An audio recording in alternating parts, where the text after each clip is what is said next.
Olá, você, tudo bem? Eu sou o Augusto Mota e você está na Seção 4. E vocês sabem, galera, que Xenoverse 3, o novo game de Dragon Ball, foi anunciado. E algo nele me chamou muito a atenção: a construção de mundo. Esse pode ser talvez o jogo, galera, que vai definir o rumo da história que vemos hoje no mangá e no anime. Exatamente! E nesse vídeo eu vou responder perguntas como: esse jogo é canônico para Dragon Ball Super? Quem é essa nova Bulma que aparece no game? E melhor ainda, quem é esse Saiyajin com cauda que aparece aqui também? Ele é filho do Goku, do Vegeta ou do Gohan? É isso que vamos tentar descobrir no vídeo de hoje. Mas antes, deixe seu like, se inscreva no canal e então se liga aí. Foi no Genki da Matsuri que pela primeira vez, galera, vimos o trailer do projeto que eles chamaram na época de Age 1000. Apesar de estar na cara que se tratava de Xenoverse 3. Inclusive, o nome foi vazado em uma playlist do YouTube antes mesmo da revelação oficial. Mas só foi no Battle Hour, o evento mais recente, que apresentaram um baita trailer, talvez a atração mais aguardada do evento. Tá, Augusto, mas o que é exatamente o Xenoverse 3? Em resumo, galera, o jogo se passa em um futuro distante e tecnológico, como eles destacam na Era 1000. Como assim Era 1000, Augusto? Veja só, desde o primeiro trailer eu sempre desconfiei que esse game, galera, tinha fortes referências a Dragon Ball Online.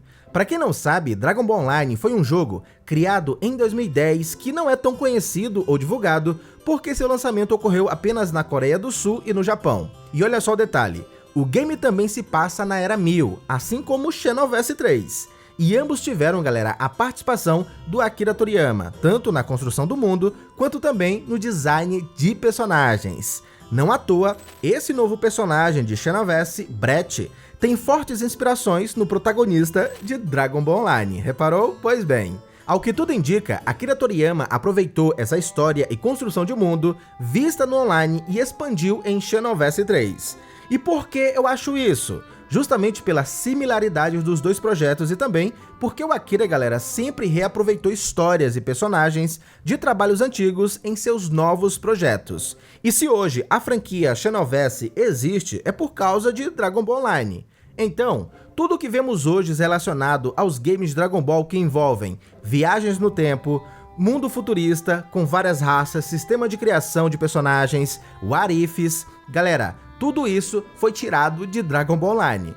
Por isso, saber que Xenoverse 3 é uma inspiração direta de Dragon Ball Online me agrada muito, até porque é uma ideia do próprio Akira Toriyama. Inclusive, galera, Toyotaro, em uma aparição mais recente, declarou que considera o Dragon Ball Online como parte do canon, ou seja, talvez Xenoverse 3 venha mostrar um futuro de Dragon Ball que o mangá e o anime ainda não contou, tipo End of Z, saca? Tá, mas explica melhor, Augusto, o que é essa parada de Era 1000. Veja só, galera, a cronologia de Dragon Ball funciona assim.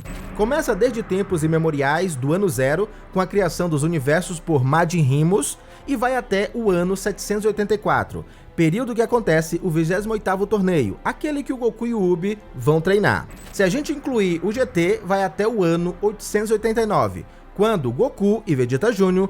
lutam no 64º torneio. Agora, tanto Dragon Ball Online quanto Xenoverse 3 se passam, galera, cerca de 200 anos depois. Mais precisamente, 216 anos após o Goku e o Ubi partirem para treinar, ou seja, no ano 1000. Tá, mas o que acontece de fato nessa era? Aqui, galera, Goku e Vegeta não existem mais. As raças se misturaram, a tecnologia evoluiu absurdamente, o que virou algo meio que estudado cientificamente. E a Corporação Cápsula ainda continua sendo o centro tecnológico. Inclusive, um dos destaques desse novo trailer é aquele prédio gigantesco acima das nuvens. Sim, essa é a nova Corporação Cápsula, localizada na West City. E se a gente comparar a cidade do oeste antiga de Dragon Ball Z, que já era super tecnológica, com essa nova, vemos aí uma baita evolução. Em Dragon Ball Online, os Namekusei, galera, migraram para a Terra e criaram novas comunidades. Nesse novo trailer, Piccolo está presente, e por ter uma expectativa de vida muito maior do que a dos Saiyajins, é natural que ele ainda esteja vivo na Era 1000. Outro detalhe interessante, galera, é sobre os Majin Boos. No online, o Fatbu criou uma raça inteira de Majins, inclusive ele tem até uma esposa. E aqui em Xenoverse, vemos aí uma referência a essa raça em um prédio ao lado da Corporação Cápsula, que parece ser o novo lar dos Majin Boos. Ou seja, é evidente que Xenoverse 3 usa como base a história e a construção de mundo de Dragon Ball Online. Agora, se esse game acontece no ano 1000, por que a Bulma, que é humana, está aqui? Como ela sobreviveu tanto tempo assim? Ou ela não é a Bulma, mas sim uma descendente distante, como vimos lá no GT? Será que a Bulma do jogo é a mesma do final do GT? Galera, vamos lá. O papel dessa nova Bulma aqui no game é recrutar e comandar o GS, um grupo de heróis parecido com os Grandes Saiyamans, inclusive GS significa Grandes Saiyaman. De personagens jogáveis temos até o momento Brett, que lembra muito o Gohan e é um dos protagonistas do game, um Saiyajin de cabelo branco, que foi destaque no primeiro trailer, e uma garota ruiva, e aparentemente um dos Gamas também fará parte do elenco jogável. Repare que também aparece uma personagem cantora no começo do trailer, que é uma Majin, e percebemos isso pelas orelhas pontiagudas, ou seja, personagens do mundo Makai também vivem nessa era. E o aparecimento do Gama aqui, galera, me fez acreditar ainda mais que a história desse jogo tem ligação direta com Dragon Ball Super. E essa Bulma que aparece aqui, meu amigo, pode ser, na verdade, a mesma Bulma que conhecemos, só que rejuvenescida. A teoria que tem circulado é que ela encontrou um jeito de se manter jovem para sempre. E isso faz sentido quando lembramos que ela já vinha usando as esferas do dragão para isso. Em Dragon Ball Super Broly, ela queria, galera, ficar 5 anos mais nova. Em Super Hero, usou as esferas para melhorar a sua aparência. E no final do filme, ela contrata o Dr. Edo para trabalhar na criação de produtos que deixariam ela mais jovem. Ou seja, não seria loucura acreditar que a Bulma do game seja a mesma de Dragon Ball Super. Só que eu vou mais além. Repare que ela usa um halo em volta da cabeça, bem parecido com o do Whis. Talvez, galera, seja isso que a mantém jovem. Possivelmente ela usou alguma tecnologia inspirada nos anjos, que lhe concede vida prolongada ou até imortalidade. O que é curioso, porque esse era justamente o desejo do Vegeta no começo de Dragon Ball Z. Mas qual seria a ligação do Whis com isso? Bom, o anjo, galera, já declarou que não pode morrer. Ninguém pode matá-lo, a menos que ele quebre as leis angelicais. No Torneio do Poder, os anjos ficaram de fora, o que mostra que realmente eles não podem ser eliminados de forma comum. Então, e se a Bulma descobriu isso e conseguiu aplicar em si mesma? Faz sentido? Comenta aí, beleza? Agora, e esse novo Saiyajin? Você não tinha dito, Augusto, que o Vegeta e o Goku não existem mais nessa época? Sim, galera, eles não existem, mas a raça Saiyajin ainda existe. A diferença é que os Saiyajins praticamente não existem mais como raça pura. Os híbridos são dominantes nessa era.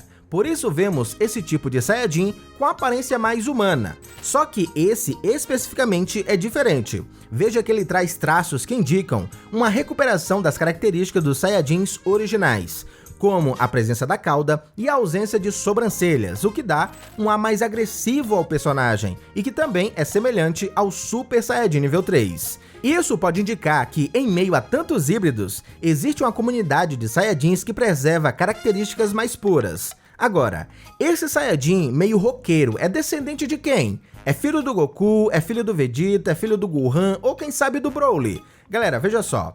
Em Dragon Ball Online, a maioria dos Saiyajins são descendentes híbridos, principalmente da linhagem do Gohan, Goten e Trunks. E aparentemente, em Xenoverse 3, vai seguir essa mesma lógica. Repare que Brett lembra muito o Gohan, inclusive, o traje usado por ele lembra bastante o que o próprio Gohan usava quando garoto. Também, galera, aparece uma jovem que lembra muito a Videl, e eles podem ser parentes. Mas esse Saiyajin também, galera, pode ser descendente direto da linhagem do Vegeta e Bulma, ou até mesmo da Pan. Acontece que nessa era, os Saiyajins existentes se parecem mais com humanos na maioria dos casos. Talvez seja por isso que vemos um estilo mais cyberpunk. E veja que esse Saiyajin misterioso tem quase o mesmo estilo de Jojo. Ou talvez, galera, ele seja uma mistura do Universo 6 com o 7. Vale lembrar que, no Universo 6, existem Saiyajins, galera, com um estilo mais roqueiro, mostrando que há diferentes comunidades entre eles. De qualquer forma, a história desse jogo, galera, me interessa muito, porque pode nos revelar um futuro que o mangá de Dragon Ball ainda vai alcançar. Eu tô bem curioso, confesso. Mas diz aí, você achou interessante o visual desse novo Saiyajin? Acredita que ele terá um papel importante na história do jogo? Não esqueça de comentar, beleza? E mais uma vez, muito obrigado você que ficou até aqui, um grande abraço, falou, valeu, e até o próximo vídeo. Fui!